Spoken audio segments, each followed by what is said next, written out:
ছল্লকে কি তাণ্ডব হচ্ছে? আর এই তাণ্ডবের আওয়াজ তো কয়েদখানার দিক থেকে আসছে। বালবীর এখানে আবার হামলা করার সাহস করলো না তো? আমি এক্ষুনি দেখছি।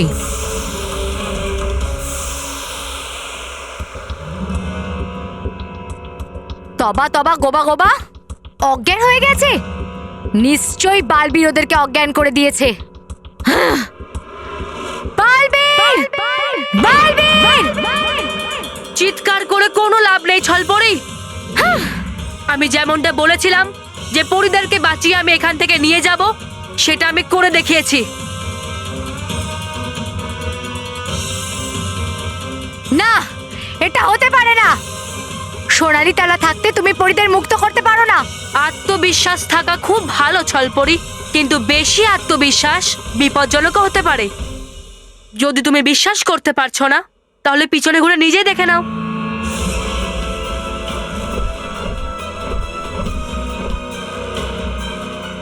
দেখলে তো ছলপরি, কিভাবে আমি এই সোনার তালাকে না খুলে পরিদেরকে মুক্ত করেছি। আর এখন আমি ওনাদেরকে নিয়ে পরিলোকে যাচ্ছি।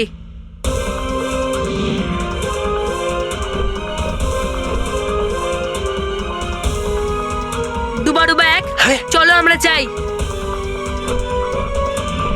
অসম্ভব! অসম্ভব এটা! নিশ্চয়ই বালবীর আমার সাথে কোনো খেলা খেলছে, কিন্তু সেটাও আমি খুঁজে বার করব। খারাপের কালো অন্ধকার ছেয়ে যাক, খুলে যাক সোনালী তালা।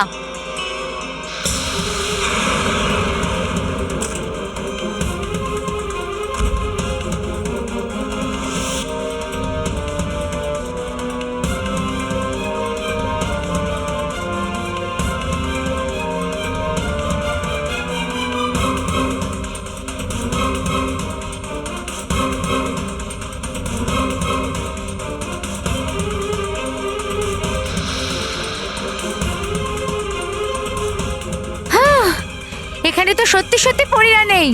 মানে বালবীর সত্যি সত্যি পরীদেরকে মুক্ত করে নিয়েছে।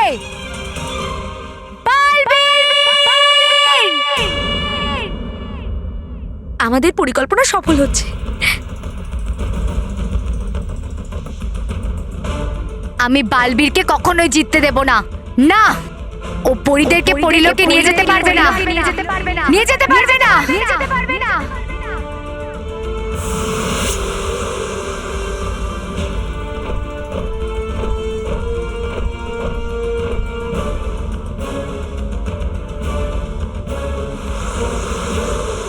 দুবারুবা এক, ছলপরি আমাদের পেছনেই আছে আর আমাদের পরিকল্পনা সফল হয়েছে। আর আমাদের পরিকল্পনা অনুযায়ী এখন আমি অদৃশ্য হচ্ছি। আমি অদৃশ্য হয়ে গেলেই তুমি আমার মতো পুতুলটা আমার জায়গায় রেখে দেবে, ঠিক আছে? আর তুমি নিজেরও খেয়াল রেখো। ঠিক আছে বালবীর, তুমি যাও।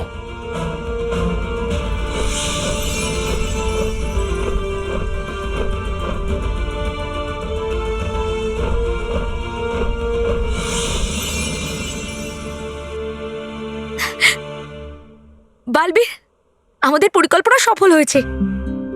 এবার চলো পরিদেরকে মুক্ত করি আমরা। চলুন।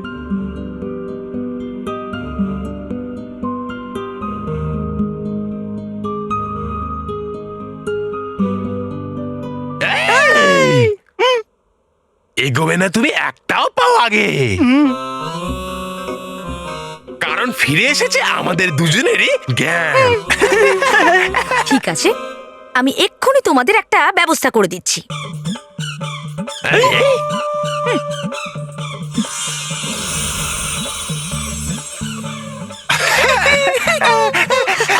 সাধারণ লাঠি। সাধারণ লাঠি?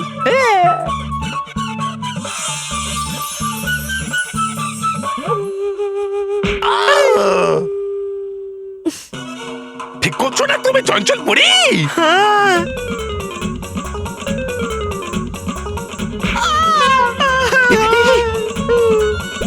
পালা গুবা গুবা পালা, দেখে নেবো তোমাকে আমি।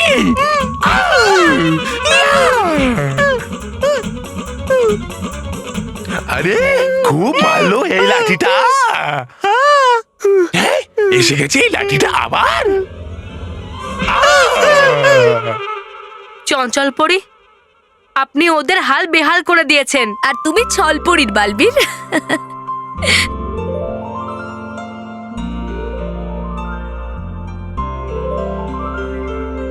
এই নিন চঞ্চলপরি, সোনার তালা। এই সোনার তালাকে এখানে রাখাটা একদম সুরক্ষিত নয়, এই জন্য আপনি এটাকে নিয়ে পরিলোকে যান, আর আমি পরিদেরকে নিয়ে আসছি। হ্যাঁ বালবীর।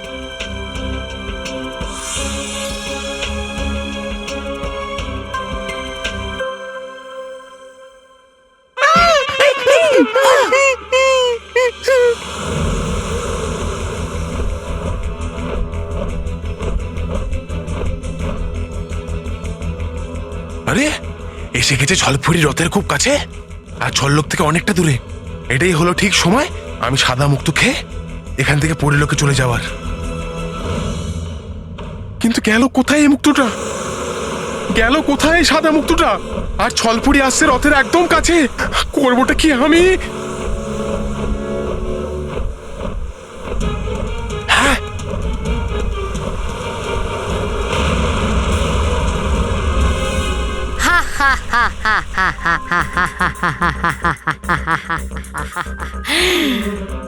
হ্যাঁ, ছল ছলালা ছল। ছলের আঘাত থেকে কেউ বাঁচতে পারবে না। যেই ছলের সামনে আসবে তার এই অবস্থায় হবে। দেখলে বালবীর, আমি কিভাবে তোমার আর তোমার প্রিয় পরীদের শেষ করে দিলাম।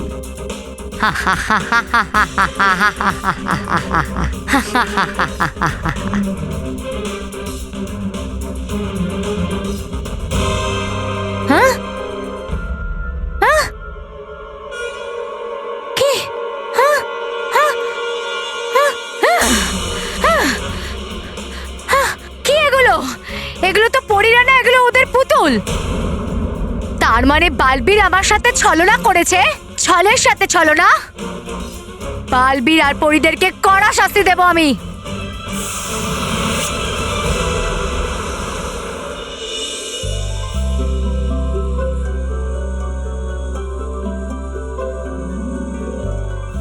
বালবীর,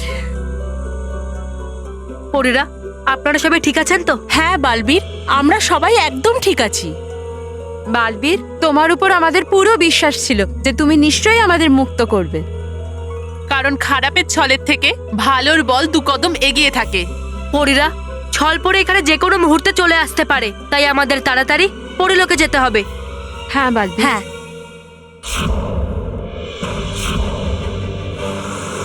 ছলপরি তো আবার এখানে ফিরে এসেছে। ভালোই হয়েছে ছলপরি যে তুমি নিজে এখানে চলে এসেছো। আর এমনিতেও তোমাকে শাস্তি না দিয়ে গেলে আমার একদম ভালো লাগবে না। ছলপরির হাল যেন আমি এমন করি এখানে চলে আসুক একটা লম্বা দড়ি।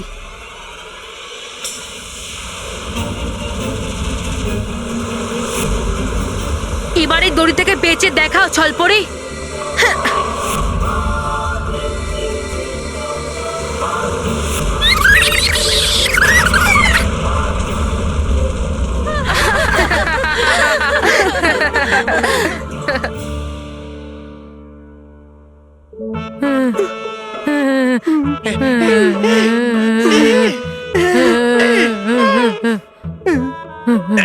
এই খারাপের রানী ছলপুরি, এটা আমার টিকি, আপনার জাদুদণ্ড নয়। ছাড়ুন এটাকে।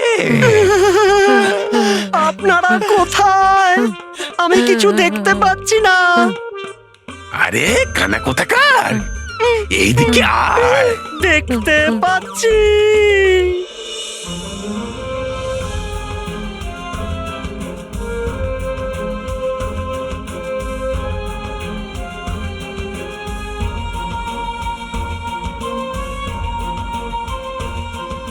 এরপর যদি আপনি আমার মামার সম্বন্ধে একটা কথাও বলেন, তাহলে আমি ভুলে যাব যে আপনি আমার বস।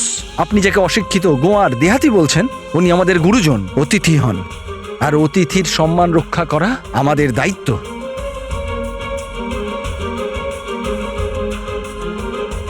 আমি এক্ষুনি এই মুহূর্তে তোমাকে চাকরি থেকে বরখাস্ত করছি। কাল থেকে আমার অফিসে মুখ পর্যন্ত দেখাবে না। এই নাও তোমার চাকরি। ভাই 420, আমি জ্যাঠামশাই হয়ে এদেরকে কতই না বিরক্ত করেছি,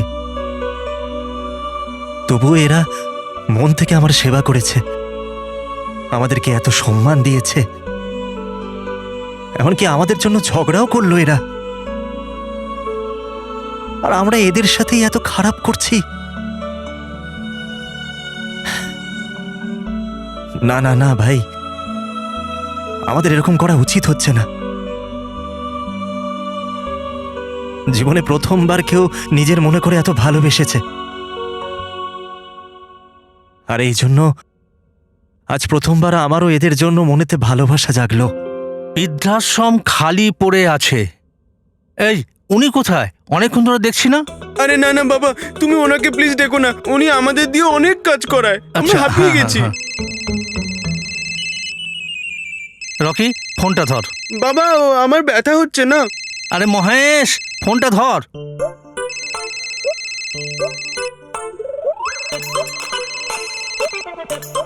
বাবা, রকি এখানে বসে আছে, তবু তুমি ফোনটা ধরার জন্য আমাকে ডাকলে? হ্যালো, কে? মা? বাবা, মায়ের ফোন। স্মিতা, বাবারা, মায়ের ফোন। হ্যাঁ মা, কেমন আছো তুমি? দর্শন হয়েছে সুন্দর? আরে হ্যাঁ, আমরা সবাই ঠিক আছি। আরে কি ঠিক আছে? কিছু ঠিক নেই। হ্যাঁ কস্তুরী, তুমি এখানে নেই, কিন্তু তোমার বাপের বাড়ির লোক আমাদের কাছে সেবা খাচ্ছে। আরে কে? কি তোমার ওই যে জ্যাঠামশাই? হ্যাঁ কি? 1 মিনিট ফোন রাখো, আমি পরে কথা বলছি। হ্যাঁ কি হ্যাঁ হলো হ্যাঁ। বাবা, কি হলো? আমিও কথা বলতাম। আরে শান্ত হও, শান্ত হও। বাবা কি হলো, সব ঠিক আছে তো? আরে কস্তুরী বলছিল ওর কোনো জ্যাঠামশাই নেই। হ্যাঁ, তার মানে এটা হলো যে ভেতরে যে আছেন উনি জ্যাঠামশাই নন। হ্যাঁ। কিন্তু তাহলে উনি কে? দাদা দাদা, মামা বাবু হবে হয়তো। মামা বাবু, সরি। এটা কি মা? আমি এই ব্যাগটা প্যাসেজের সিটিং এর নিচে পেয়েছি। খোলো খোলো, দেখো তো এতে কি আছে।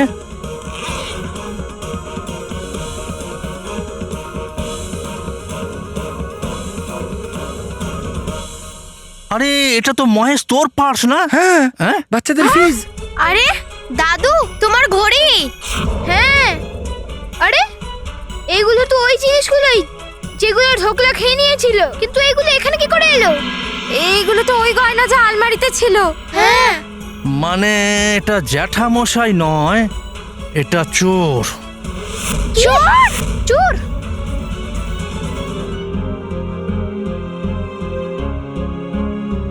ভাই, আমরা যদি আজকে এই চুরিটা করি না, তাহলে নিজেদেরকে কখনো ক্ষমা করতে পারবো না। সেজন্য আমি এখন সিদ্ধান্ত নিলাম যে ব্যাগটা আমি সোফার নিচে লুকিয়ে রেখেছি, ওটা এখনই এই মুহূর্তে আমি ওদেরকে গিয়ে দিয়ে দেবো। তারপর চাইলে ওরা আমাকে পুলিশে দিতেই পারে, আমার কোনো দুঃখ হবে না। এক কাজ কর মহেশ, হ্যাঁ। পুলিশকে ফোন কর। বাবা, পুলিশ আসার অপেক্ষা করব না আমরা, আমাদের প্রথমে এদেরকে সামলাতে হবে। এক কাজ করি, হ্যাঁ। আমি ওনাকে চেপে ধরি, তোমরা হ্যাঁ। ওর কুকুরটাকে চেপে ধরো। বাবা, তুমি সবসময় ভয়ানক কাজগুলো আমাদের দিয়ে করাও। আরে বাবা, আমি পশুদের গায়ে হাত তুলি না। সে তো আমরা ওঠাই না।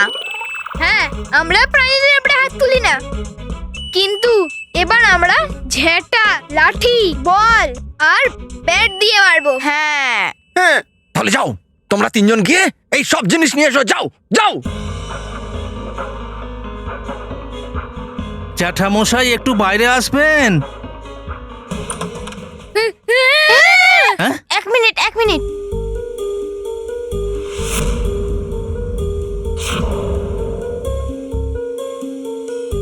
আরে এটা তো মামা নন।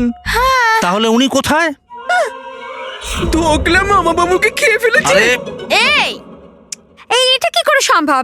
ইয়ে মানে আমি জ্যাঠামশাই। হ্যাঁ? আমি জ্যাঠামশাই সেজে তোমাদের সকলকে বিরক্ত করছিলাম। আর আমরা জানি তুমি চোর। আর চোরের সাথে সাথে বহুরূপীও। আর আমরা জানি তুমি চোর। আর চোরের সাথে সাথে বহুরূপীও। চলো, ভালোই হলো, না হলে আমি নিজেই তো তোমাদেরকে এসে বলতে যাচ্ছিলাম। ধরা পড়ে গেলে সবাই এই কথাটাই বলে, কি মানব? হ্যাঁ, তুই আমাকে কখন ধরলি? দেখো, আমরা আর তোমার কোনো কথাই শুনছি না। আমি জানি যে আমি তোমাদের সকলের বিশ্বাস হারিয়ে ফেলেছি, কিন্তু সত্যি তো এটাই যে আমি তোমাদের ভালোবাসা হারাতে চাই না। এর আগে আমি এরকম অনেক চুরি করেছিলাম, কিন্তু কখনো আমার তার জন্য খারাপ লাগেনি। কিন্তু তোমাদের সকলের সাথে পরিচয় হবার পর আমার এটা মনে হলো যে আমি কিছু ভুল করছি। তোমাদের সকলের ভালোবাসা দেখে এটা মনে হলো যে আমি সত্যিই খুব খারাপ, আর আমি যদি সব থেকে খারাপ কাজ করি সেটা হবে তোমাদের সকলের বিশ্বাস ভাঙা। আর এটা আমি হারগিজ করতে পারবো না। কাকামশাই, আমি নিজের ভুল ভালোভাবেই বুঝতে পারছি, আর এই জন্য আমি আমার প্রত্যেকটা ভুলের প্রায়শ্চিত্ত করতে চাই।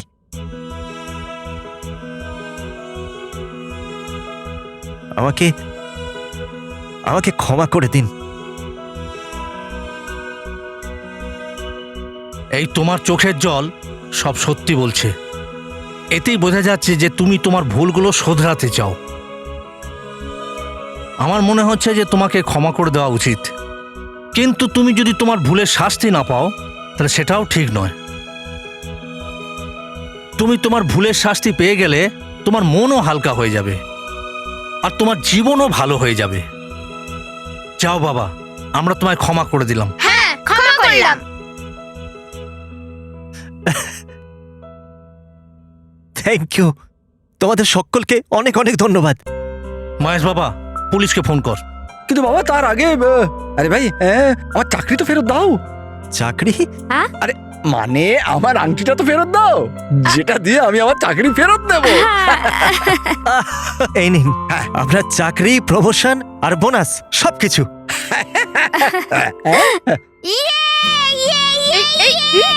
আমার টহলাও সব, আর আমার ভিডিও গেমও পাক্কা। আর আমার শাড়ি হচ্ছে, আর আমার চশমা। এই মা,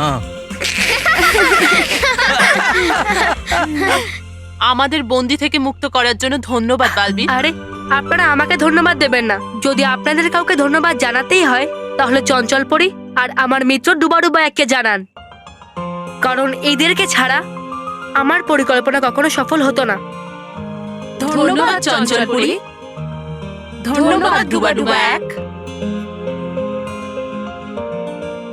না পরীরা, আমাদের ধন্যবাদ বলার কোনো দরকার নেই। একে অন্যকে সাহায্য করা, একে অন্যকে রক্ষা করা, এটা তো আমাদের কর্তব্য, তাই না কেশপরি? হ্যাঁ, এটা তুমি একদম ঠিক বলেছ। ভেবেছিলাম এইবার আমি আমার শক্তি ফিরে পাবো, কিন্তু এই বালবীরটাও না সব খেলা শেষ করে দিল। রাগী পরি, আপনি কিছু বললেন? না তো, তুমি কিছু শুনলে বালবীর?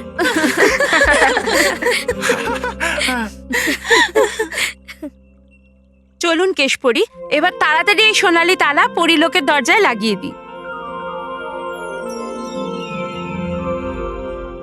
না,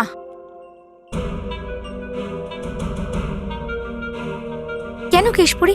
সোনালী তালা তো আমরা পরিলোকে সুরক্ষার জন্যই এনেছিলাম। আমি মানছি যে এই সোনালী তালা আমাদের পরিলোকের সুরক্ষার জন্য খুবই গুরুত্বপূর্ণ, কিন্তু আমি এটাও দেখলাম যে এটা যদি কোনো শত্রুর হাতে পড়ে যায় তখন সেটা আমাদের জন্য বড় বিপদও হতে পারে। এই জন্য আমি ঠিক করেছি সোনালী তালাকে আমরা নষ্ট করে দেব। মা একদম ঠিক বলছে, আমাদের এই সোনার তালাকে একদম নষ্ট করে দিতে হবে, কারণ ছলপরি এর সম্বন্ধে জেনে গেছে।